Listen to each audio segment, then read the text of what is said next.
और अब खबर महाराष्ट्र से है, जहां चुनाव के मद्देनजर सियासी पारा काफी हाई है।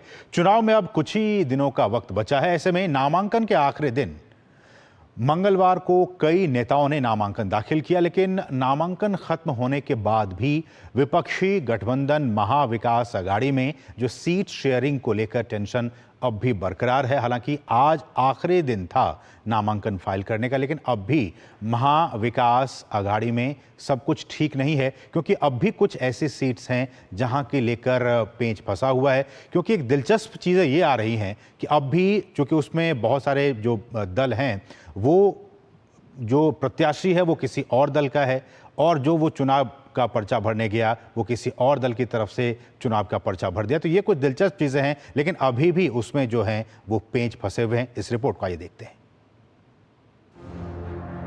महाराष्ट्र में विधानसभा चुनाव के लिए नामांकन का काम पूरा हो गया है। मंगलवार को महायुति और महाविकास अघाड़ी के कई नेताओं ने नामांकन दाखिल किया। महाराष्ट्र बीजेपी के प्रदेश अध्यक्ष चंद्रशेखर बावनकुले ने कामठी विधानसभा सीट से अपना नामांकन भरा, तो वहीं कांग्रेस प्रदेश अध्यक्ष नाना पटोले भंडारा ने जिले की साकोली सीट से नामांकन भरा। शिवसेना उम्मीदवार मिलिंद देवड़ा ने वर्ली विधानसभा सीट से अपना नामांकन दाखिल किया। इसी सीट से शिवसेना उद्धव गुट के आदित्य ठाकरे चुनाव लड़ रहे हैं। शिवसेना से संजय निरुपम ने डिंडोशी सीट से अपना नामांकन भरा। महाराष्ट्र के उप मुख्यमंत्री और भाजपा नेता देवेंद्र फडणवीस ने चुनाव में जीत का दावा किया।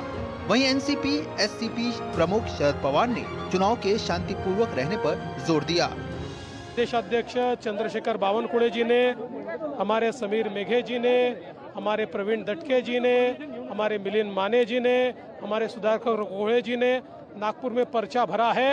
जो जन सैलाब आपने देखा है, हम बहुत अच्छे वोटों से चुनकर आए। महाराष्ट्र में महायुति की सरकार आएगी। सभी को चुनाव लड़ने का अधिकार है, मुझे शांति से चुनाव करना चाहिए। अपना जो प्रोग्राम है लोगों के सामने रखने के लिए कोशिश करनी चाहिए, और आम जनता उन्हें ठीक लगे इसका स्वीकार करे। वहीं नामांकन खत्म होने के बाद भी विपक्षी गठबंधन महाविकास अघाड़ी में सीट शेयरिंग को लेकर टेंशन बरकरार है। विपक्षी गठबंधन के नेताओं और उम्मीदवारों के बीच कई तरह की दुविधाएं हैं। एमवीए में कई नेता दूसरी पार्टी के सिंबल पर चुनाव लड़ रहे हैं। विधानसभा की 288 सीटों में से महाविकास अघाड़ी में कुल 279 सीटों पर प्रत्याशियों का ऐलान हो गया है, जबकि 9 सीटों पर पेच फंसा हुआ है।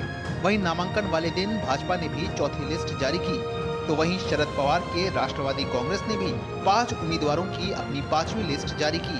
अब तक एनसीपी के 88 उम्मीदवारों की घोषणा हो चुकी है। Bureau report, DD news. और झारखंड चुनाव की बात की जाए तो 20 नवंबर